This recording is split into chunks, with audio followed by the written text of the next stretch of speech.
हमन तुरंत भाव मिलत भैया जब अपने क्षेत्र में घुसा जाए ना तो बात ही कुछ और ठीक है, एकदम जहनवा घुसत चला जाता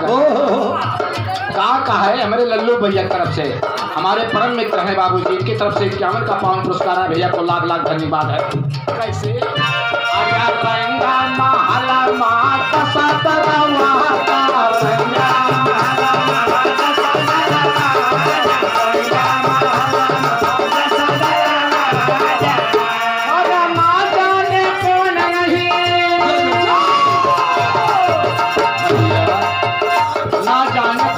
कवन खोली रही गे नौठी लाग रहा और कई पतंग लाग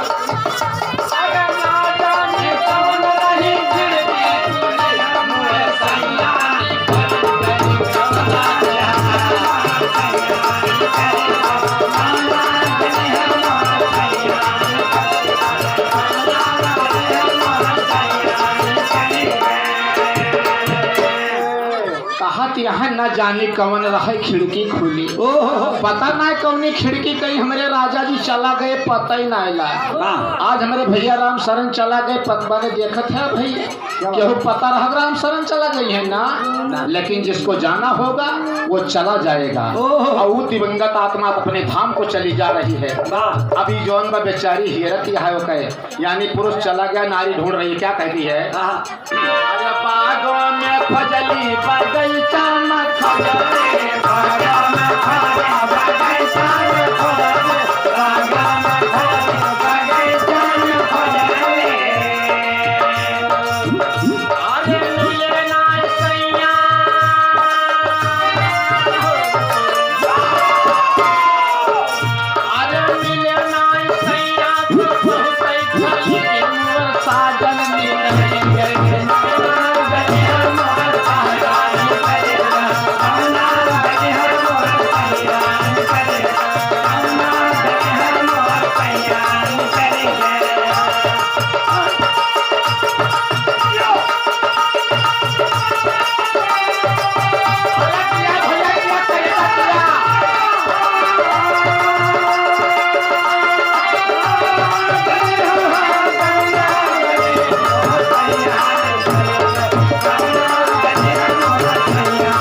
हमरे साहब बताए दिए के ये भजन है कबीर साहब की। का कहें अरे कहते कबीर सुनो भाई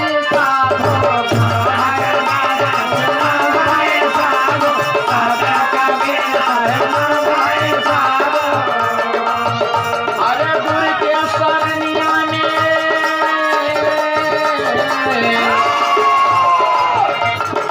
जब वहां जाओगे तो क्या मिलेगा, क्या बात क्या बात। अरे गुरु के शरणिया में शक्ति मिली मोर सैया निकल गए